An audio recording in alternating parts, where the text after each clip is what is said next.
on-stage host to this discussion this evening. Certainly I want to thank the Institute of Politics, who are behind as the real host to these kind of events, and also sponsored tonight by the Center for Public Leadership and the Office of Career Advancement. If you take a look at the guests tonight, I will tell you that I am humbled by the group that we have brought together, and we're very pleased to have them here and to represent such a broad spectrum of public service. First, what I'm going to do is to give a quick introduction of each of them, and then I will kind of prime the pump with a few questions. And from there, I will turn it over to you to quiz them in any direction you'd like to take them, and hopefully we can have a discussion. First, I'll begin with Maura Sullivan. Maura is a former Marine captain, is now in what we call our concurrent MPA and MBA program. Graduating next month, going to go off to work for the private sector. So you ask the question, I guess, is this really a public service type related job? And I will tell you that Maura will bring public service to the private sector. And you'll hear more about that as we go along. Her bio, as you might expect for somebody that young, is pretty darn short. Went to high school, Northwestern, ROTC, spent time in the United States Marine Corps, and then came to Harvard University. Rather short, but as a Marine, she spent much of her time deployed overseas, Japan, Southeast Asia, and then off to Iraq, where she spent 7 months deployed. In that particular job, deployed to Fallujah in Iraq as a logistic officer, where she was responsible for much of the planning, the operational commitment. That certainly was in a very difficult time of our period in Fallujah and in Iraq. That experience, certainly in the military, I suspect, gave her the true sense of public service, and I hope she will share some of that with us this evening. And I suspect that that period of public service was what really made her look towards a place like Harvard to come back and polish some of those skills and that knowledge that's going to allow her to go off to the next step in her career. She spent summer internships, by the way, with her new employer, but also an internship in Singapore working with McKinsey & Company, and there worked some time with the McKinsey Center for Asian Leadership. Quite obvious, she's going to bring the female perspective to some of the discussion that we'll have tonight. Just next to me is Eric Greitens, who was educated at Duke University, where he studied ethics, philosophy, and public policy, and then selected for a Rhodes Scholarship and also had a Truman Scholarship as well, where he attended the University of Oxford and stayed there long enough to get a master's degree and a PhD. He's published photography, written essays, done a doctoral thesis on humanitarian issues. That's taken him to places like Rwanda, Cambodia, Albania, Mexico, India, Gaza Strip, Croatia, and Bolivia.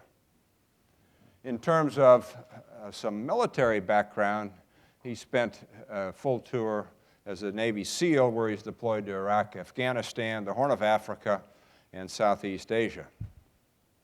In 2005 and 2006, he was appointed by the President to serve as a White House Fellow, obviously America's probably most prestigious fellowship for leadership and public service. He used his combat pay from Iraq to start an organization called The Mission Continues, which empowers wounded and disabled veterans to continue their service to their country and communities as citizen leaders. Just last October, the President of the United States awarded Eric the President's Volunteer Service Award in recognition of his inspiring and national leadership on his work with wounded and disabled veterans. He's a senior fellow at the Truman School of Public Affairs at the University of Missouri and a senior fellow at the Center for the Study of Ethics and Human Values at Washington University, where he teaches public service, ethics, and leadership. And down at the far end, I guess, the Honorable Senator Max Cleland, former senator from the state of Georgia. No stranger to the Kennedy School, since I have seen him here personally in public events right here on this stage, and this afternoon, as he has done on other occasions, spent some time in seminar with some of the undergraduate students. He's a graduate of Stetson University and Emory University, and then off to the U.S. Army, and in another war at a different time, off to Vietnam. We're right at the end of his scheduled tour. He was wounded severely in combat, left the Army as a captain. He has given long public service, not only to the state of Georgia as a state senator and Secretary of State of the state of Georgia, but equally long service to our national government as a consultant to the Senate Committee on Veterans Affairs, professional Senate staff member, administrator of the United States Veterans Administration, and elected to the United States Senate in 1996, where he served until 2003. And this is where I first met the senator, and we find out that he has a connection to each of us up here, so he is the common piece in this group, where I met him first at the Air Force Academy, where he was on the Board of Visitors, doing a great service to the young folks out there at the Academy. He has continued to serve on board of directors and certainly in a relationship with American University in Washington, D.C.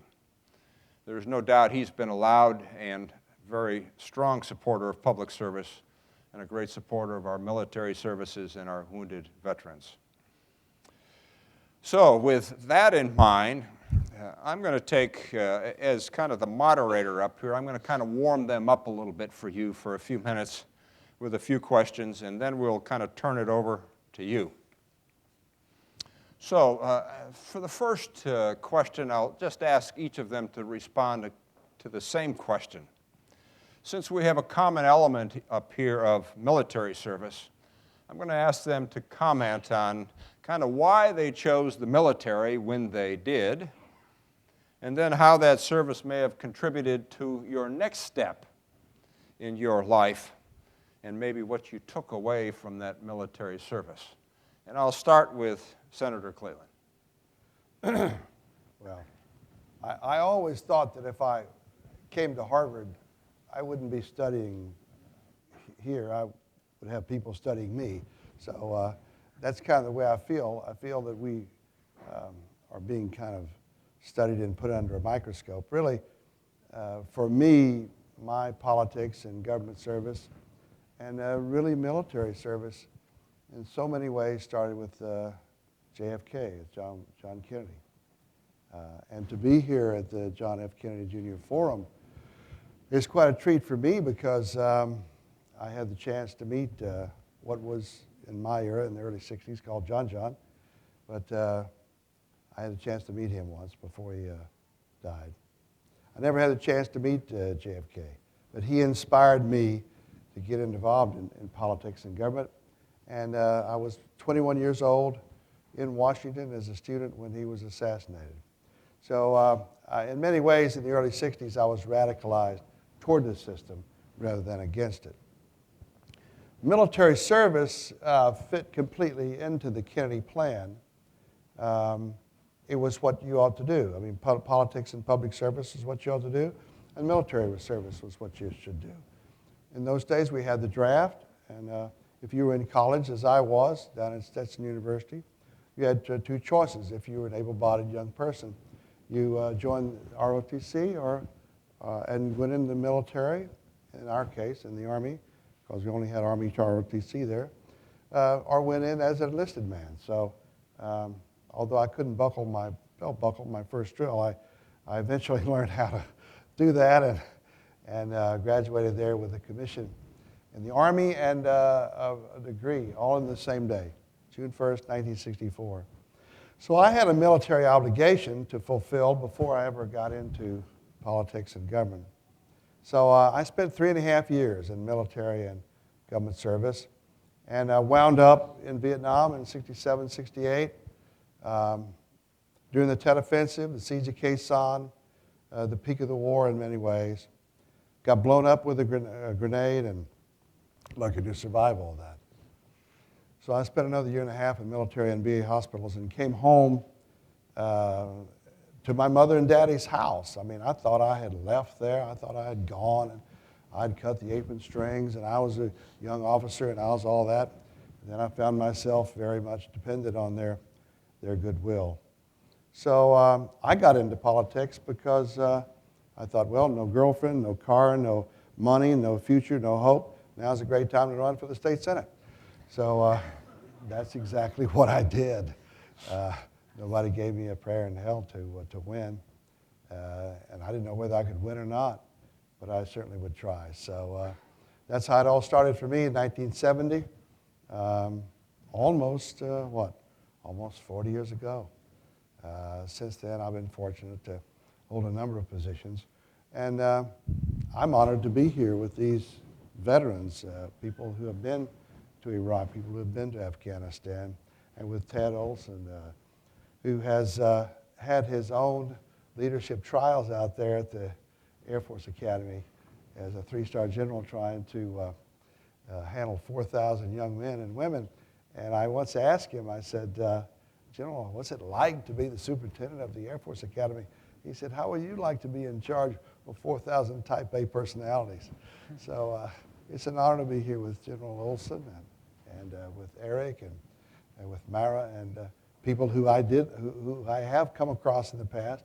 But it was the military and the sense in which one had an obligation to serve and be part of the life of the world that John Kennedy talked about, that got me involved into the military and into politics at the same time. So for me, I never wanted to expand my military service, but I didn't plan on what had happened to me. So when I first got a chance in the spring of 1970, I decided to offer as a candidate for public office. I really had nowhere else to go. Nobody was going to hire me. Nobody was offering me work. And so I decided to go ahead and try to fulfill my dreams, which I have fulfilled most of them, as a matter of fact. Thank you. Laura?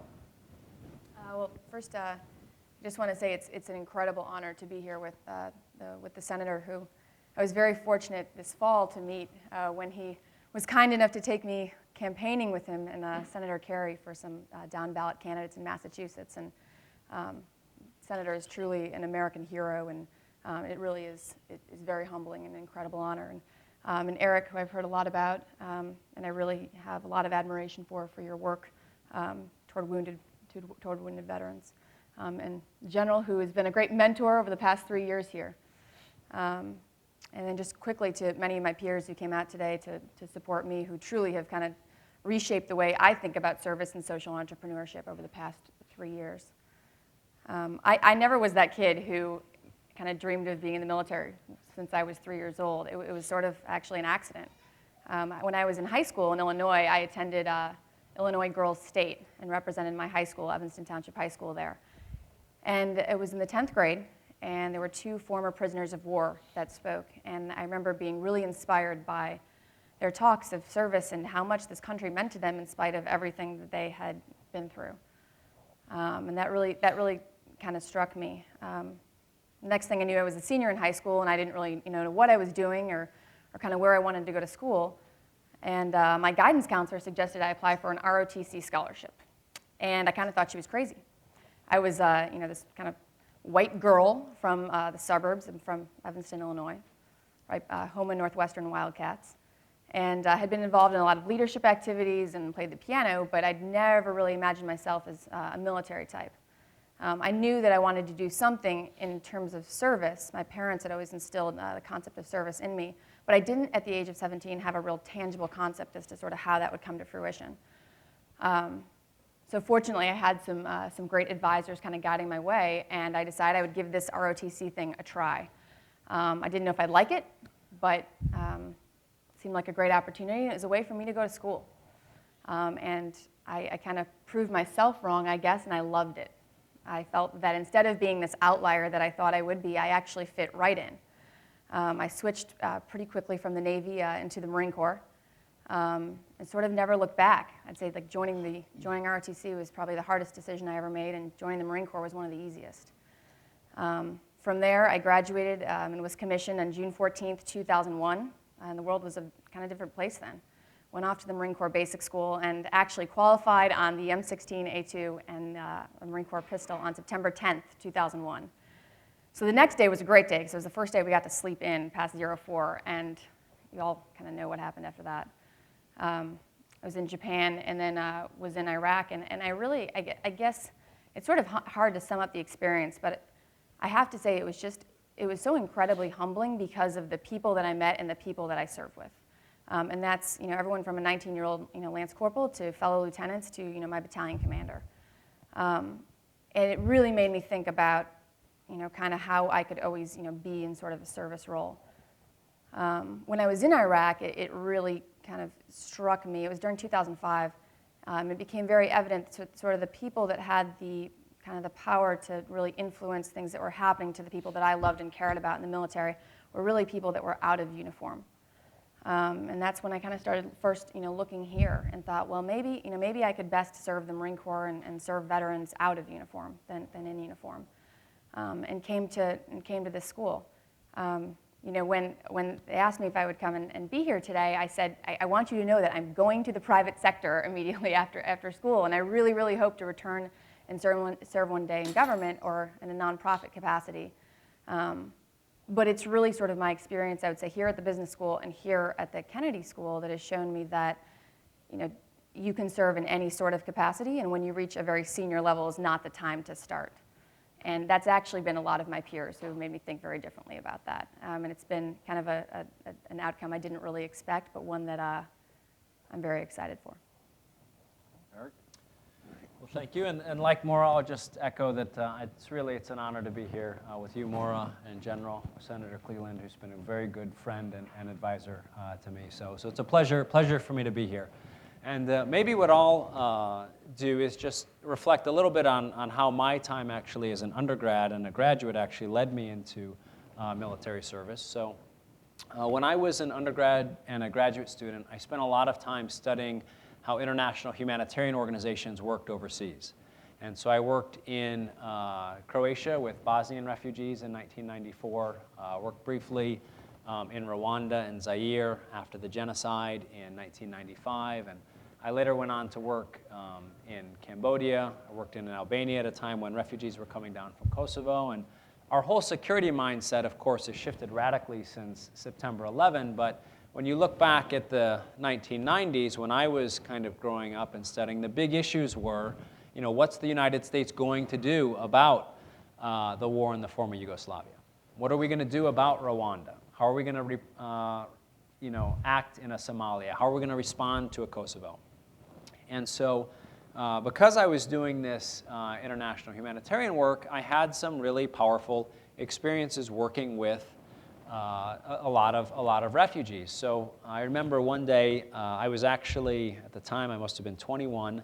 I was living and working in a refugee camp with Bosnian refugees, and I sat down with a man who had lost his brother. Terrible things had been done to his wife and some of his other female relatives. His children had survived, and they were there in the room with him. And he said to me, I don't want you to get the wrong idea. We really appreciate everything that you're doing. And we appreciate the assistance and the refugee camp, and we appreciate the food, and we appreciate the little bit of education that you've given to our kids. But he said, we need people to stop burning down our villages. And when I was later, the next summer in Rwanda, and again, as a young person, really open to the world, having these experiences, and I went and I talked with survivors, and you realize that with just a little bit more international action, the U.S. government didn't even have to send troops. Right? We could have sent equipment and sent funding, that troops would have come from other countries who had volunteered. If we'd been willing to act, we could have saved tens of thousands of lives. So as undergraduates are sometimes excited to do, I became a real advocate for international action in situations of ethnic cleansing and genocide. And I felt very strongly that the international community should be willing to take action. And that's what I ended up pursuing as a graduate student as well.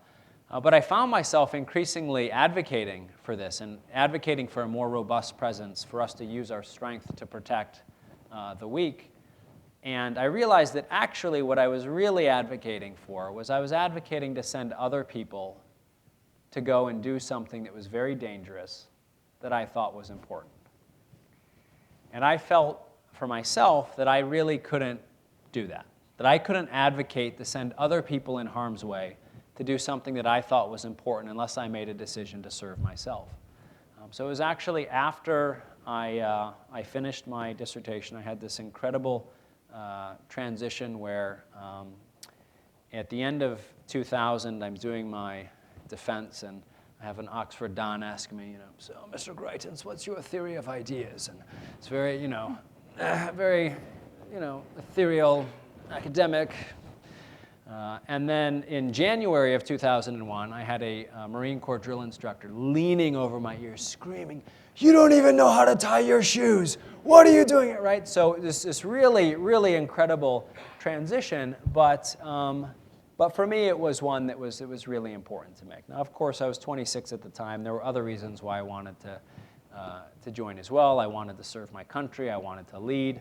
I was 26, but I still harbored 18-year-old desires to jump out of planes and do that kind of stuff as well. But I made the decision when I came back from Iraq in April of 2007. General, you asked about like the transition out of the military. When I came back from Iraq in April of 2007, I'd been serving as the commander of an al-Qaeda targeting cell in Iraq. And so our job was to, it was actually in Fallujah. We'll have to talk, trade Fallujah notes later. But I had an experience myself where I was hit by a suicide truck bomb in March of 2007. And some of the folks who were serving with me, Marines who were as close to me as Maura is now, were hit a lot harder than I was. And so when I came home in April of 2007, I went to visit them, and I went to visit other wounded Marines and soldiers at Bethesda, at the Naval Hospital. And long story short, what became very clear to me was that all of them wanted to serve again. Most of them, their initial reaction was that they wanted to continue their military service, but for many of them, that wasn't going to be possible because of the nature of their injuries. And so when I left that day, I took my combat pay from Iraq. I called 2 friends who were disabled Navy veterans, and we decided to do something about it. And we set up a nonprofit organization. And what we do through the Mission Continues Fellowships is that we help wounded and disabled veterans start to serve again in their communities here at home, working with charities and nonprofit organizations. And what we find is that once people start to serve again, their sense of purpose is really, they recover an incredibly important part of their own self, which is their sense of purpose and their sense that they can give back. And so that's what brought me to the work that I'm doing today. Thanks, Eric. Yes, sir. And obviously a special note and another plug for the SEALs as we saw their terrific resolution, if you would, of the hostage situation off the coast of Somalia, and well done by the SEALs one more time. That was terrific work, by the way. Okay, let's just change a little bit here, and I'm going to ask the Senator to talk to Maura and say, listen, Maura's going off into the private sector. What would you tell Maura in terms of advice as she goes off into the private sector, having had this great public sector background and the education here at Harvard? Well, I have 2 questions to ask Maura. One shall remain private. The other is, why in the hell did you become a Marine? That's what I want to know. I think that one can be public spirited in the private sector. I mean, when President Kennedy said, ask not what your country can do for you, but what you can do for your country, he didn't mean just people who are in politics and public service, people who were like me, who were attracted so much to it that they wanted to give their lives for it. But they meant a sense of public accountability. And if you look at the private sector now, especially corporate America, God knows, we need public accountability and transparency in the private sector now, and we are looking for that, not just in the public sector, but in the private communities as well. So I think one carries into the private sector a sense of public accountability. I mean, the private sector serves consumers. 60 to 70% of our economy is driven by consumers. And so for those who produce something, whether it's information or widgets, they are accountable to their consumers. They're not just accountable to the financiers, many of whom may not even be in the continental United States. So I come down on the side of public accountability and public sensitivity for those in the private sector. I don't think you have to be in the public sector to be publicly accountable. That's what I would say. Good comments. Can I add one quick Please thing do. on that? For me, my own perspective has been, since we've been doing this mission continues work, I mean, we got off to a great start when my friends put in the money from their disability checks. And we're only able to do what we're able to do because we have had some fantastic support from public-spirited people who have spent careers in the private sector. And so, if we didn't have that kind of support as well, we would not be able to do what we do today. And so I am very, appreciative of public-spirited people who, take some of that private sector experience and use it for the public good. There's a speech that I always think about that President Kennedy gave. It was on the 90th anniversary of Vanderbilt University when he talked about the concept of the responsibility of the educated citizen. And he says it doesn't matter where you serve, just so long as you serve, be it in the courthouse, the State House, the White House. The CEO that I'm going to work for, my future boss, probably said it best. She was Indra Nooyi was the chair of the World Economic Forum in 2008 in Davos. And she made a comment to Condoleezza Rice there talking about corporations in the 21st century being little republics. She said, some corporations are bigger than various economies in the world, and we have a responsibility. She actually commented, she said, if you want someone who's just going to get double-digit earning growth and make shareholders happy and sort of nothing else, then I'm not the right person for this job. Because if we're not responsible, then who is? That is something that I really take to heart. Jamie Dimon saying humanity is more important than J.P. Morgan, and I agree with what the senator said, and really appreciate your advice. And that we do, if there's one thing sort of that my classmates and I have been discussing this year, it's that, oh my gosh, we really need ethical leadership in the private sector, and that. I got to tell you, I was on a trip this past year with 35 classmates. We climbed Mount Kilimanjaro, and then we're in a rural village in Tanzania. And where they were lacking sometimes basic infrastructure or medicines. They had Coke and they had Pepsi, and that's interesting to me because when you work for a global company, there's a very powerful platform of what you can do for those that are sort of less fortunate than we are here. And our company, and there are many like it. So I'm certainly not singling out the one I've chosen, but. Are partnering with organizations in Africa, in India. H2O Africa is just one example that comes to mind. And that's something that we can do because of the scale that we operate on. And something that I think when you get good leaders that you believe in, that you choose those organizations wisely. I wouldn't be working for the organization I am working for in the private sector if I didn't just absolutely wholeheartedly believe in the leadership and didn't see so many of the same qualities that I found in the military leaders that I came to really respect and admire that I see in them. Thank you very much. There is a line by a guy named Warren Bennis. In the 80s, America was all in turmoil, especially the private sector, about why the Japanese are beating us here, beating us there. And there was an introspective look at American corporations.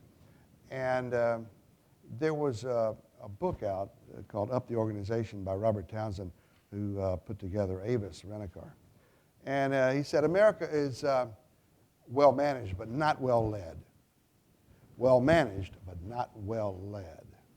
I think leadership comes to us from the military, the sense in which the leader, yes, is committed to the mission, but secondly, committed to the people that accomplish that mission. Warren Bennis says this, that the leader does the right thing, the manager does things right. Both are needed, but they differ profoundly. Those of us who have been exposed to military leadership have had the highest standards shown to us. People who, in many ways, risk their lives for the rest of us. And we know what basically the right thing to do is. And we know that we need people around us that do things right. But we need to be the leaders that do the right thing. And I think you could do the right thing in the public life. You can be a profile of courage, as President Kennedy put it in 1956 in his book, in the public sector, and you can be a profile in courage in the private sector as well. Terrific. Up here on the stage, we have in John Zogby, who just wrote a book recently and looked at different generations and tried to categorize them in one way or another in terms of public service being one of those aspects. And you probably can understand if you look up here which one of us are probably even too old for the baby boomers. But you can also tell who up here is part of what he would call the globalization generation. And I'd like to ask maybe all three of you give a quick response at least. Is there really a difference between generations in terms of their concept of public service and in terms of what I think John Zogby would say is that he sees a pretty good sized ray of hope from both generations? And maybe you might have some perspective as to how they might differ. Let's start with Maura on this one. You know, I think it's an interesting question. I think it's hard to say whether there's a difference in terms of generation. I would say that at least firsthand from my military experience, the values are the same. The values, I guess, that you would see in the military of selflessness, of a concept of an organization or a cause that's greater than an individual person, of sacrifice, of courage. You see that, I mean, I saw that in leaders of other generations, but also saw that in my peers. I do think that that 9/11, and then interestingly enough, that the crisis this year has really changed the way that, you know, some of my classmates are thinking about what they want to do next. And it's really encouraging, I think, to see that. There's this, you know, there's a bridge actually between my two graduate schools that many of you probably walked over to get here. It's called the Anderson Bridge. It's named after a Civil War general.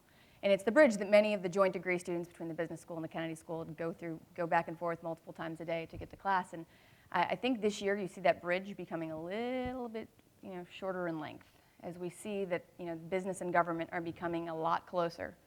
And that, you know, we all sort of need to work together and have a responsibility toward the greater good and greater society. And whether that's, you know, again, in government or in sort of a private sector capacity, that you're sort of still achieving something greater than oneself. So I think, in short, the outcomes that you see may be a little bit different, but I think the character traits and the values that you see in someone in a public servant or someone who is service-oriented are the same. Eric? Good. Where's Alex Palmer? See? Alex is here someplace. There he is. Yeah. All right. So I'm going to pick on Point him out. Alex is a freshman undergraduate here at Harvard, who we met through a service program, and he has, you know, on his own initiative, done fundraisers for wounded and disabled veterans in his hometown. He's been of research service to us here. He's going this summer to work in a home for street children in Venezuela. And I think he's representative of what I find is often the case. I spend a lot of time talking actually with high school students and college students. And there is a very, very marked, I think, emphasis on service. More than ever before, there are high schools have service requirements, right? And so you have a generational movement that's bringing a lot more people to service. I find that when I talk with high school and college students that there is a tremendous interest in figuring out how they can be, young people are always interested in their future, but really thinking through how their sense of purpose can be shaped by the service that they're going to be to others. And I think there's more than like a small ray of hope. I think there's an incredible ray of hope. I'll also suggest that I know from, those are folks who are interested in being of all kinds of service, teachers, Peace Corps volunteers, some of them interested in the military. And I do think that we have, coming back from the global war on terrorism, I do think that we have a very capable, competent, thoughtful generation of leaders who have been really challenged and really tested, and I think can bring the strength that's come from that testing back to the country. So I'm incredibly hopeful, actually, about what this generation can do in terms of service. So, Senator, can this globalization crowd handle it? I'm not sure that America can handle it, but America's going to be part of it. I think Eric and Mara here are examples of people who have been in the American military who have had global experiences. And because of that, they are people who can take a global view and be part of public or private institutions that take a global view. I think those of us who are baby boomers took a rather limited view that America was it, that America was going to dominate, and that this was going to be pretty much an American-led operation, this thing called the world. The truth of the matter is the world has not stood still. And other countries like China, India, and others are beginning to exercise leadership. And so I think America has to fit in, and the way you fit in is by producing fine young leaders like Eric and this wonderful lady here to my right, Mara, who understand through their military service that there's a public accountability role here, regardless of whether you're in public service or private service. Okay, I'd like to kind of turn it over to you, and you run the rest of this. I'd love you to ask some questions and try to prime the pump. Before we do that, I want to introduce Congressman Jim Ramstad out here in the audience. And the reason I want to introduce him is he's responsible for getting the senator up here today and used him in his seminar this afternoon. But he's our stand-in. If we run out of answers up here, we're going to turn to him because he too has served in the military and spent 18 years in the House of Representatives from the great state of Minnesota. So it's great to have you here, by the way, and thanks for being a part of this. Okay, we've got microphones spread out. There's a couple up there in the loges and a couple down here on the floor. We'd like this to be a conversation, and we'd like you to ask a question, and we'd like you to introduce yourself first. So give us a name, and if you're associated to one of the schools here, we'd love for you to do that. And we'd like you to kind of get at these folks up here and see if we can't drill down a little bit in the conversation. Well, we've got one up already. That's a good start. Well, good afternoon. I would like to say I was very pleased to hear most of the comments. My name is Herman Sood. I'm at the medical school and the MGH. But I would like to ask about this private versus public service. Because it's my understanding that the private firms have loyalty to the shareholders. I was very impressed by a book that was called The Reckoning. It was about Ford and General Motors. And the author attended board of directors meetings. And after one of the board of directors meeting at Ford, he went up to Mr. Ford and said, you know, I don't really follow the conversation because I couldn't figure out who your customers are. Ford stepped back and looked at him. He says, what do you mean you don't understand? Our customers are our shareholders. And my understanding is that the loyalty and the driving force of people in private corporations is to satisfy the shareholders and not be primarily concerned about the benefit of our nation or the community at large. Whereas people, at least some of them, who have government positions like in the military or other are committed formally and morally and every other way to do things for the benefit of the country as a whole. But I don't see how that fits with a service for a private corporation. And I'd be glad to hear your remarks. So I think that's a great question. And if it weren't such a difficult question to answer, you wouldn't have an entire class at Harvard Business School called Leadership and Corporate Accountability, where we discussed just that it's a very, very gray area. And you're absolutely right. CEOs of major corporations have what we call a fiduciary responsibility to all of their stakeholders, their shareholders, their employees, and as the senator mentioned, their consumers. It's interesting that you said that. I was reminded of this summer when I was interning. Our intern group of about 7, actually, we met with the CEO, and one of my peers, asked almost that very question. And I thought her response was really interesting because I was wondering what the heck she was going to say. And she said, look, if I didn't think it was good for the company, I would use my own money to do it. And she said, I don't just see Procter & Gamble and Coca-Cola and other sort of consumer packaged goods companies as the competitor for top talent.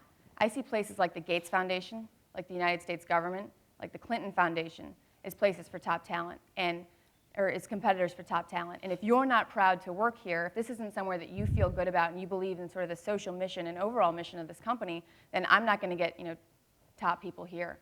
I don't think it's always easy to do. An example of something I found really inspiring, actually, I learned about at the Harvard Business School Social Entrepreneurship Conference. It was about a month ago now. And it was a partnership called eBay World of Good.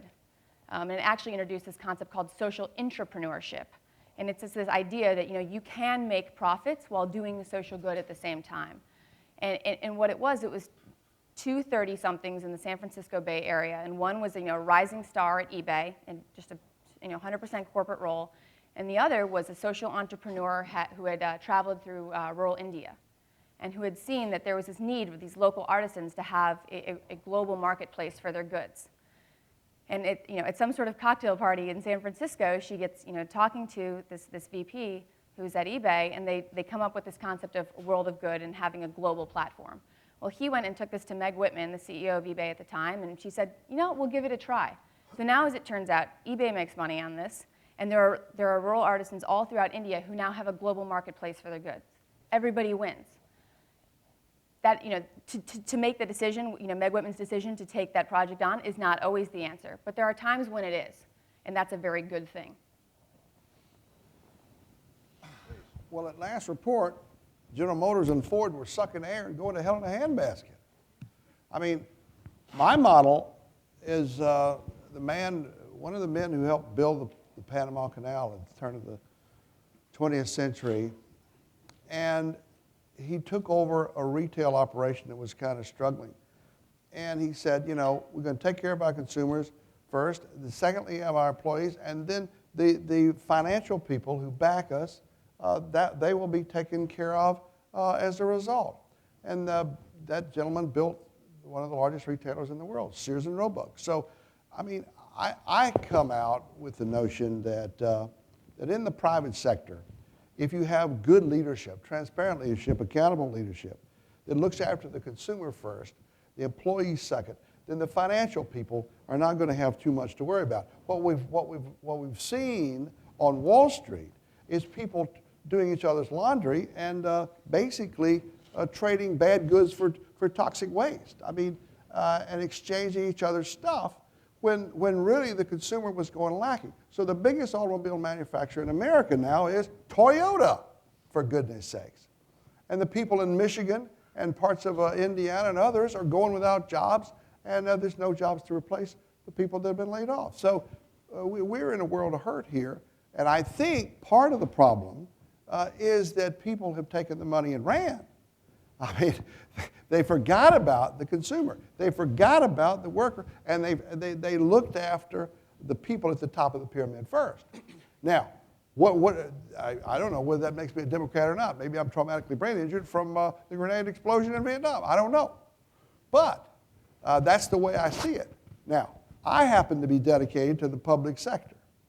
That's what I like. That's what I do best if I have a chance at it. And the reason I like it is because I'm able to exercise part of my leadership skills, believe it or not, that I learned in the military. So I don't run every operation that I run as a military operation, but I at least understand what the bottom line is. The bottom line is not the top line. The bottom line is, are the troops getting 3 hot meals a day and dry socks? If that ain't happening, you don't have an operation. I don't care who you are. So, that's it for me. Eric, do you have anything to add to that? Or? No, not particularly. Let's go to another question. Hi, how are you? Hi, how are you? My name is Jake Sloan. I'm a freshman at Harvard College. And I was just wondering, Senator, I guess to start with, what you were just talking about, how these Wall Street leaders were kind of, weren't accountable for their actions in the previous, previous 10 years. Do you think, if any, there were any specific factors that have led to this kind of decline in moral behavior amongst these private leaders? I think so much of the economy of the United States was built on credit, not only consumer credit, but like I said, trading toxic waste back and forth that was not backed up by solid productivity or real information that you could really trust. So now nobody trusts anybody else. So now credit has pretty much shut down. Now banks, even in my state, 23 banks in my state have been closed. And more to come, more to come. I mean, people don't trust people anymore.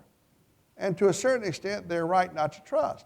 So it's going to take a while before we begin to kind of trust each other again. And where does that trust come from? From good leadership at the top, whether it's in public life or the private sector, that says, wait a minute, we are accountable, this is the way things are, and we are committed to the bottom line. The bottom line is not the financial side of the structure. The bottom line is, are we satisfying our consumers and giving them what they need? Or satisfying our customers?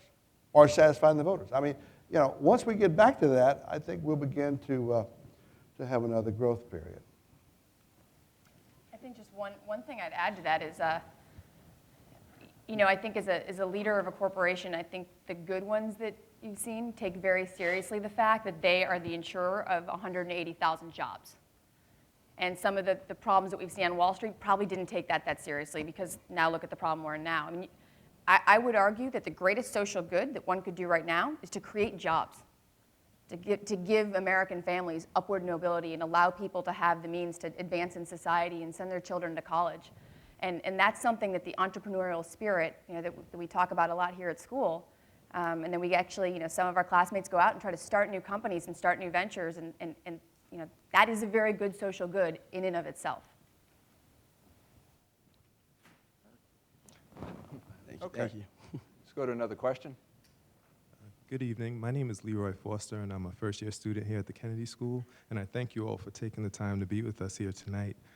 I've heard it suggested by some that the United States would be better off if it required military service of citizens, and I'd like to hear your thoughts on the issue.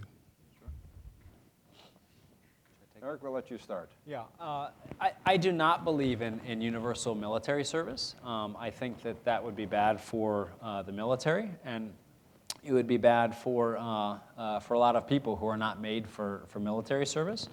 What I do strongly support is something very close to national service, and I think particularly for when you think about the high cost of education and how difficult it is for a lot of people to get an undergraduate education in the United States, and you also think about the tremendous needs that we have in service, I'd like to see some really creative programs come together that would help to make education more possible for more Americans through a commitment to service, something like a civilian GI Bill. I think that service is incredibly important. I think that, I did, General mentioned, I had the opportunity to work as a White House fellow for a year. one of the things that I observed that was very interesting to me, and I'm painting in very general, broad brushstrokes here, but that the people who came to that service, to their work in Washington, D.C., who had some serious experience, some serious history in public service, and it might have been with Teach for America, it might have been with the Peace Corps, it might have been in the military. Generally speaking, they more often than not wanted to do something. A lot of people who just came to Washington, D.C. because they wanted to be close to power, right? That's what they wanted. And they wanted to be closer and closer to power, but it wasn't clear what they really wanted to accomplish. I think that actually being of service to others really does help to shape people's character. And I'd like to see us make it as close as we can. The United States does not, and I don't think has ever done particularly well with things that are required. But I'd like to see a set of very creative incentives and structures put in place so that every American who wants to serve can serve. The last thing I'll mention is that with our group, with the Mission Continues, we were actually very vocal about and I think to a small extent instrumental in helping to pass the recent Serve America Act, which has a Veterans Corps component. And the reason why I'm such a big supporter of that is not just because it's going to create all of these great service opportunities for young Americans, but specifically in the Veterans Corps, I know that when people have that opportunity to serve, that it really helps to shape their sense of purpose, it helps to shape their character, and the more we can do of that, the better off we are. Senator, is that doable? I don't know whether Eric's proposal is doable or not, but I personally don't believe in a draft now, unless we were attacked by a major foreign power. We had to build up the Army to the tune of hundreds of thousands of new people. Against our adversaries right now, I think not. We don't need that big buildup. As a matter of fact, what we need to do is extract our combat forces from Iraq and reconstitute the American military and refocus on the long war against bin Laden and his terrorist cadre, which is not so much a military effort, particularly in Afghanistan and Pakistan, as it is a political effort and a social effort. So I don't believe in a draft now, but I happen to believe myself that if you want to be a leader, you need to expose yourself to the American military. That's the way I felt, draft or not. That's the way I felt. I felt that I could not be a leader in America, particularly in public life, if I did not have the experience of military service and understood about military service. So that's the way I feel about it. That's my leadership instinct. That's a voluntary kind of thing. So that's the way I feel about it. I agree with much of what Eric and the Senator said, and I'll just add a couple of very quick things. I had the opportunity earlier this year to attend the Service Nation Forum on September 11th in 2008 in New York, and heard then Senator Obama speak about his travels throughout the country, and specifically with regard to the military. And one of the comments that he made, he spoke about going to the areas of the South or areas in the Midwest where they had a number of individuals in their town or the area that he was in that served in the military. But he commented that in some other areas of the country, particularly he mentioned some of the urban centers, there were fewer people that served in the military. And from my personal experience, I would very much agree with that. The senator said, the now president said that it was important if we go to war for all of America to serve and all of America to go. And that was not sort of my case. I saw that there was a vast sort of socioeconomic inequality in the military, and I think that that's a problem. I think a draft would help to mitigate that, but I don't think a draft is the right answer, as Eric mentioned. What I do think is a great solution towards that is something that I have seen the president do. He mentioned it in his inaugural address when he talked about the price and promise of citizenship, and that is to go out and actually ask America to serve. I think the fact that we're sitting in the Kennedy Forum here today, while we're getting ready to see the Edward M. Kennedy Service Act sign, is just a great tribute to the Kennedy family and the senator. But a great way, and additionally sort of a tactical measure towards doing just that, breaking down that socioeconomic inequality, I think is ROTC. And it made a tremendous impact on my life and those that I served with, because you take institutions like Harvard, like Stanford, like Yale. Incidentally, 2 of the original units were founded at Harvard and Yale. And you take people who may not have been exposed to the United States military, and you put them in class with their peers who wear a military uniform once a week. And I think that changes the way, I can tell you my classmates sure told me that at Northwestern. I think that changes the way people not only think about military service, but the way they think about all service. And I think that would be a very positive step in the right direction if we would see the reinstitution of ROTC at the most elite schools in this country. Let's turn to a question over here, please. Hi, my name is Max Novenstern. I'm a freshman at the college, member of the globalization generation, and a lot of my peers, sort of as part of this generation, recognize that there are people all around the world that are suffering in ways that Americans aren't. You know, they have poverty much more extreme than any of their fellow Americans, but at the same time, there is a sense of serving at home as the highest sort of duty that you can have. So my question is directed towards Eric Greitens. As somebody who's served both abroad and at home, I wonder if you could touch on the way that our duties to give conflict against our own sort of duties to our country. Sure. Yeah, that's a great question, and I'm really glad that you asked it. So, and that's an issue that comes up a lot. People say, you know, why would I be supportive of any kind of humanitarian or international aid effort when there's so much need at home? And one of the things that I point out is that as a kid, my mom was a preschool teacher, and she was on the PTA.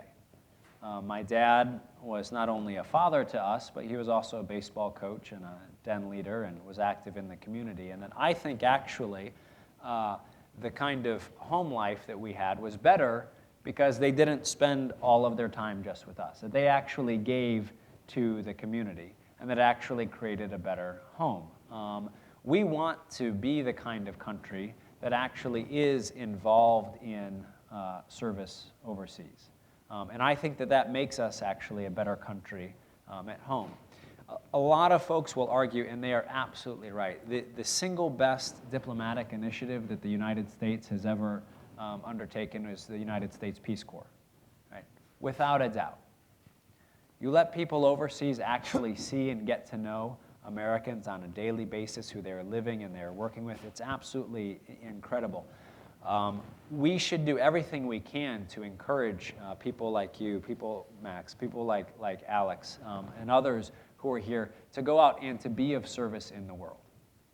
And if you are of service in the world, you are an incredible representative of the United States to the world.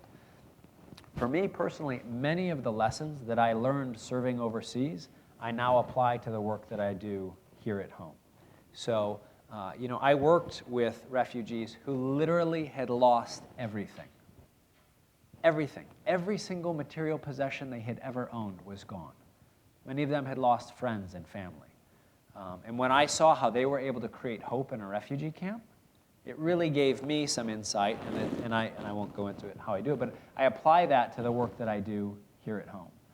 I know for myself I'm a much better American and a much better public servant because of that experience that I've had overseas. And so for all of those reasons, in terms of your own development, in terms of what it does for the country, in terms of what it will mean when you can actually give back even more, I think all of those things suggest that we become stronger and you become stronger when we are of service overseas. Let's move up to a question up in the loge up there, if we could. Great. Adam Chepnick. I am a business school student and a Kennedy School student and a classmate of Mara's. My question is with regards to electoral politics. Senator, you have been a patriot of this country. You are a true public servant. But the election campaign that you just went through was deemed by many in the media as being extraordinarily negative. And I thought that a lot of the attacks on you and your patriotism and your character were entirely uncalled for. How do you think people interested in electoral politics should respond to those potential attacks that they're likely going to confront if they choose to run? Well, I think you raised a great question. I mean, here we are talking about leadership, and there's a tremendous price to be paid for those who choose to put their name on the ballot. It is like combat. You can get shot. You can lose. I happen to think that you've answered your own question in many ways. You do have to respond to attacks. I didn't respond strongly enough. But you do have to respond. And I think this whole thing of, the instant news cycle, and you got to respond within that news cycle. I mean, it's a hell of a thing, but that's the reality of running nowadays. You have to have enough money. You have to have resources and an organization and effort to respond to attacks against you, and they will come as character attacks because if you gain a little bit of a lead, that is exactly the way your opposition will come at you. So I think David Plouffe is going to be here Wednesday. You can ask him that question. He went through all this with President Obama. So I think you have to respond. I think you have to have enough money to do that. I think you have to have enough a strong organization to do that, and you have to fight like hell in order to win. So I think that discourages a lot of people from running. Myself, I have no desire to put myself on the ballot ever again. So if my work can't speak for me, and if I can't speak for me pretty effectively, and people take it and vote for someone else, so be it. That's the way it is. In my particular race, however, there were two overriding issues. Not just the national security issue, but there was the issue of the Confederate flag, which was taken off by not me, taken off the state flag, the Confederate emblem was taken off the state flag by the governor and the Democratic legislature. And that made people in South Georgia, especially males, very mad. So the opposition, headed up by Ralph Reed and Karl Rove, made sure that there were 140,000 extra white males registered because they were the ones that were coming off the charts with anger toward the Democrats. Secondly, Diebold went in and changed the voting machines in Fulton and DeKalb counties, which are the heart of the Democratic precincts in Georgia, 24 hours before the election without telling election officials. So you never know what could have happened. But let's just say that running for electoral politics today is vicious and mean, and you have to be prepared for the kind of attacks that I went through, which is one reason why some members of the Senate and the House are not running again. They don't want to go through that. They don't want to put themselves through that. House and Senate, Republican and Democrat. So one must be very strong-minded, shall we say, if you run for anything in America today. Take a question down here, please. Hello, my name is Al Dangy. I'm a practicing physician working with the homeless. The general asked for maybe some hardball questions, so I hope you don't take this too hardball of a question. Since this forum seems to be discussing military officers and leadership, and we mentioned one of the strongest things about leadership is accountability. As I was listening to you, I was unfortunately thinking of one tragic example of what I probably felt was a lack of accountability. Was the example of Bagram and Abu G in terms of interrogation, call it what you will. And what I was surprised through my watching of documentaries and reading the media and reading the papers, we had accountability at the lowest level. That would be the enlisted. We had accountability or attempt to get accountability at the very highest level. But I was really surprised that in between, that there wasn't as much accountability or much looking at oneself and saying, how did we fail as leaders? And having experience with the military, I know one of the weaknesses sometimes to question and instead to follow, which is good at all, not good at all times. So I was just wondering, for the two Iraqi warriors, what your thoughts were on, or your response when you first heard about those situations. I can take that. First of all, that's an excellent question, and I actually really appreciate you asking it. So, first of all, I don't think there was anyone who is more disgusted by what happened at Abu Ghraib than in fact, people who were in the military. And I can tell you that personally, I was absolutely disgusted by what happened. Ultimately, the people who paid for that, who really most paid for that, were in fact other people who were in the military. Because those photographs and the videos were broadcast immediately, not just around the world, but also everybody in Iraq saw those. Right? And we'd done a number of other things before that which undermined our credibility, but that certainly was one of them that was incredibly powerful. And it turns people against you.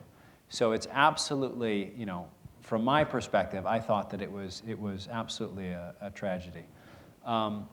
What you have to do as a military officer, you have to make those hard decisions. And like you said, you made the point that sometimes military officers might not question, right, authority. One thing that we have to do absolutely, if we're going to have the right kinds of training programs, is to train people to ask those incredibly hard questions and to stand up when things like that do happen. Courage is, everybody has an uneven courage. And most of the time, we're very courageous in doing those things that we've been trained to do.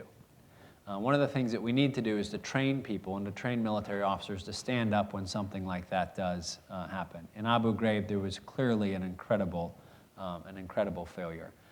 I can tell you that, I don't want to talk too long, but I can tell you about my own experience in Fallujah. I was on a patrol once, and this was a joint patrol with Marines and Iraqi Army troops.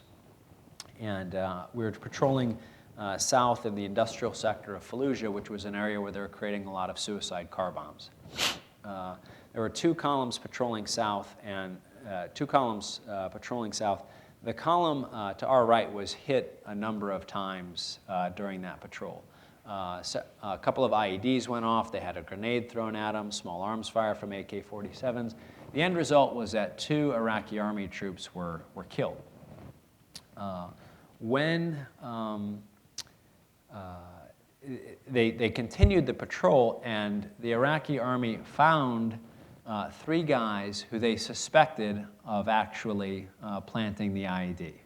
And it's a longer story explaining how they did this, but they traced the wire back, and they went back to this house. And what happened is they grabbed those guys, they threw them in the Humvee, and they brought them back to the base.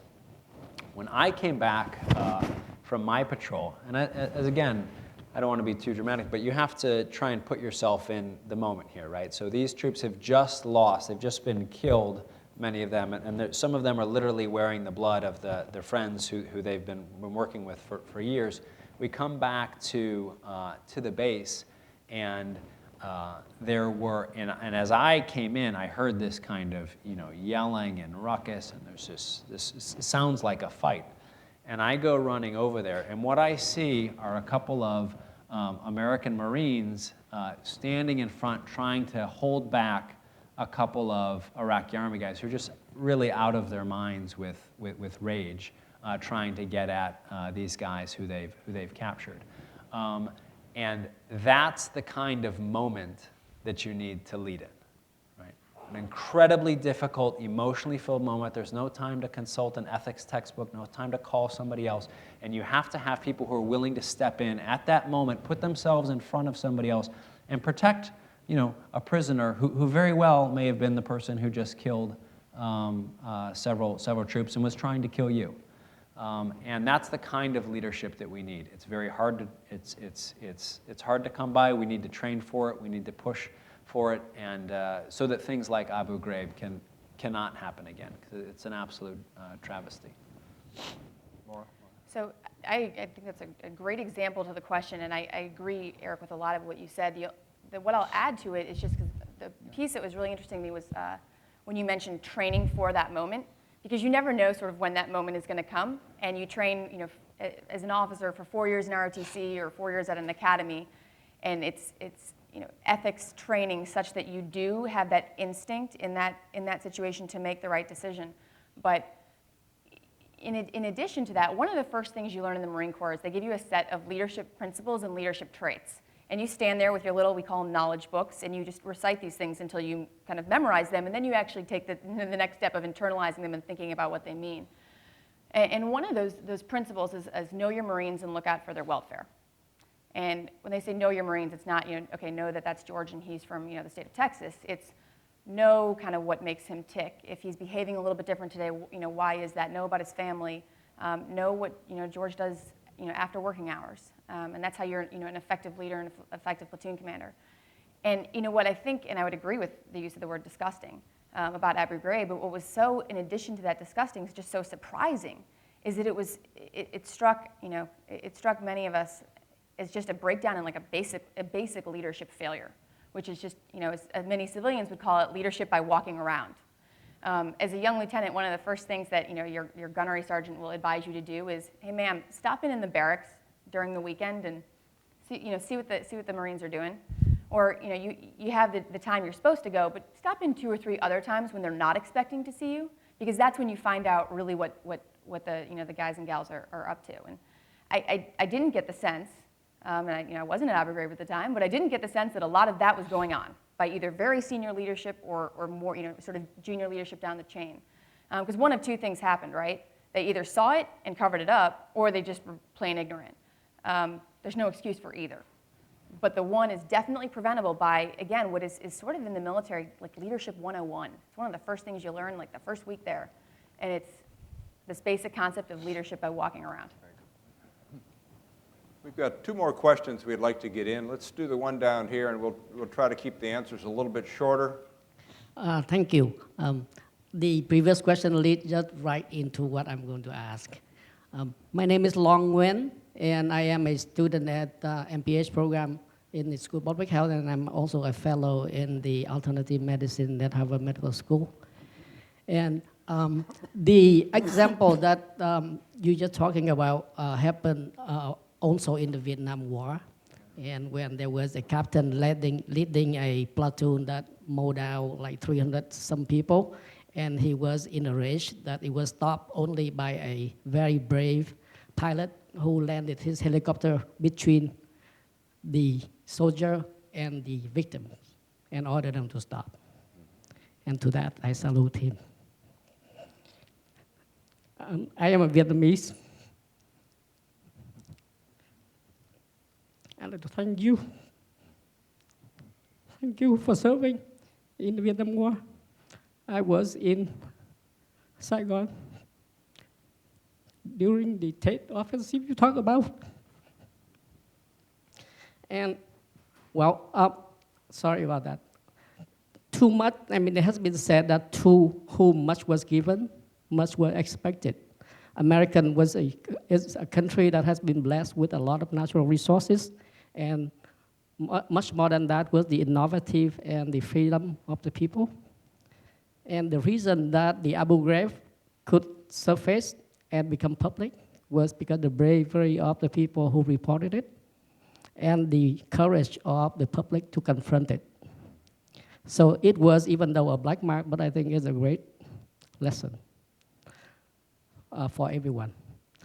And the American involved in World War I and World War II, the world probably was indebted to the America for that. The war in Vietnam and the war in Iraq somehow has some similarity, and it could have been handled differently, but it was not. And as in terms of leadership in military and in the government, the legislature and the executive division, and after all, the American people who elected them are responsible for the decision that was made. The decision to go into war is a very tragic and very wide range affect a lot of people. And my question is, how, as a country, we're going to form our policy and system in such a way that we will reform the decision-making for the country to go to war. The people who never been in war or never experienced war will not know what war is and what the heart rate and the scene of blood or the fact that you're losing your limbs. So is it good to have a group of civilians who never seen war or experienced wars do that decision, make that decision? So that's and the USA is the leader of the whole world, and we will be confronted with many, many situations like this in the future. And with the power that we have, and in terms of weapons and economy, even though it's not really good right now. But so how are we going to change that decision-making process? Thank you. Senator, if I could ask you maybe to respond about the experience that we have in our government and whether or not how important it is for military service to be part of the decision-making processes. Right. I want to thank the gentleman for commenting the way he did, and it took a lot of courage for you to say that, and we appreciate that very much. I think it's important. I don't think it's critical, but I think it's important, especially for those in the national security affairs arena. The President, the Vice President, Secretary of Defense, Secretary of the Army, Navy, Air Force. I think for those civilians that are they're not so much in the chain right now, chain of command, but I think that they're in the decision process. I think it's important that they have a feel for the United States military. And you can get that by serving or by being close to it. The sad part about it is that with the all-volunteer force, which began in '73, less and less we see members of the Congress who have served in the military or who have seen combat at all. You mentioned the pollster, and he declared that with McCain's defeat, the end of the Vietnam War had finally happened.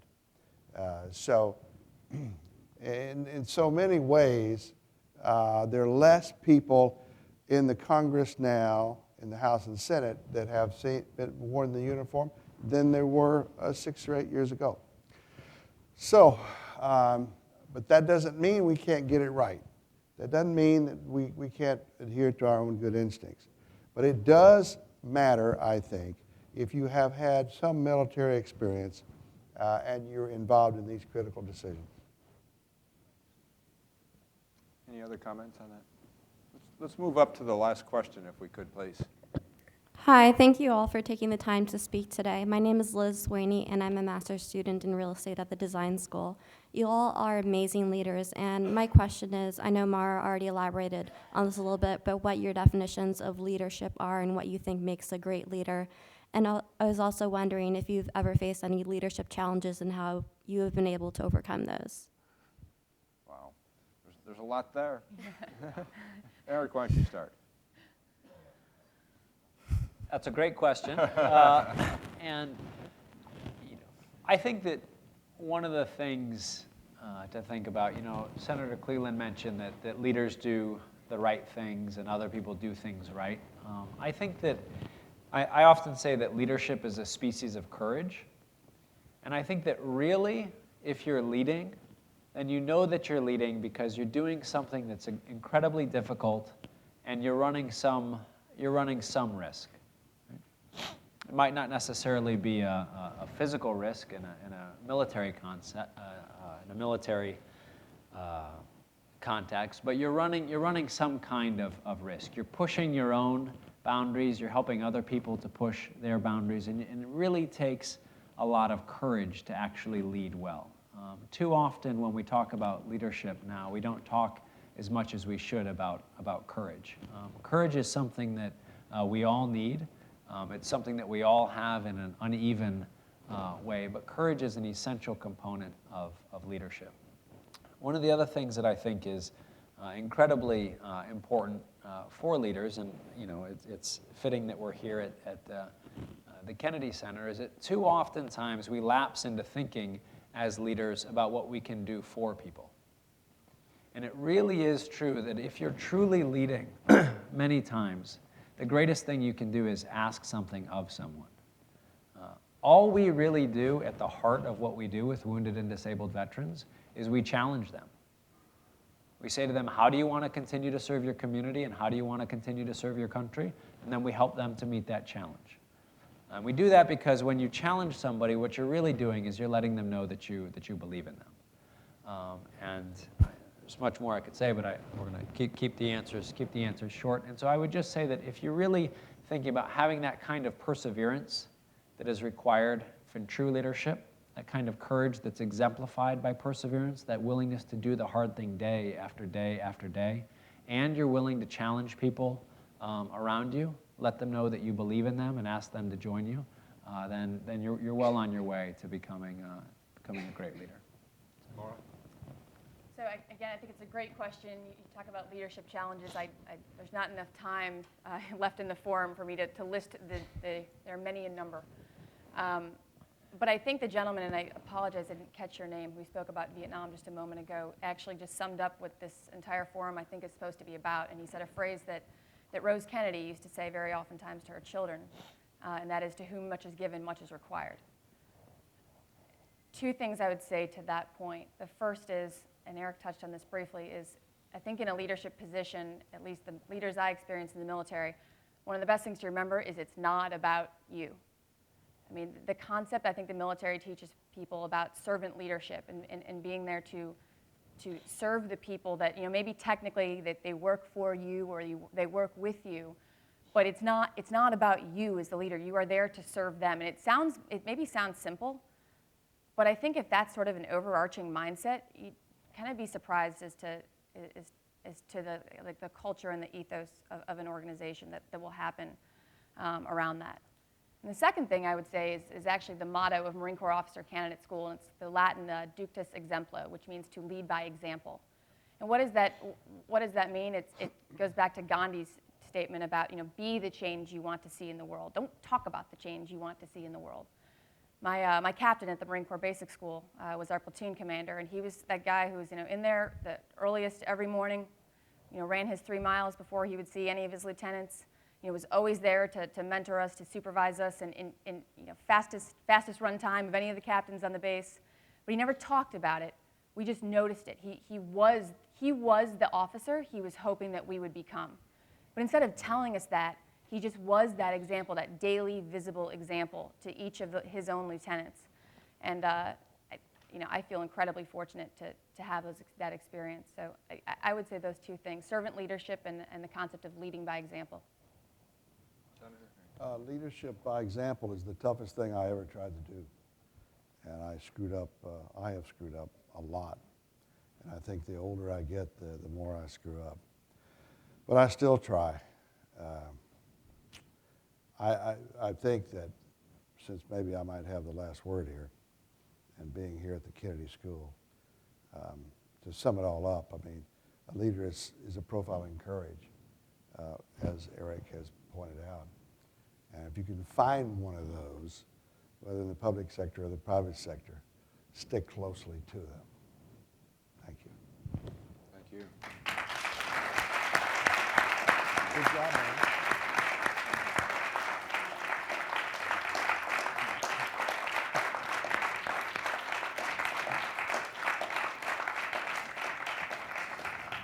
That was a great way to end, if you would, the conversation, but I want to say a thanks to all of you because you were part of the conversation tonight, and it was a very comfortable environment for us, and it was a good conversation. And I hope we all go away with at least a sense of optimism, not only about maybe the old folks, but certainly the younger generation who is going to carry us forward. And we're extremely pleased to have the two of you, Eric and Maura, here. And Senator, it's great to have you back again, and we'll get you back again sometime. Thanks, everybody, for coming tonight.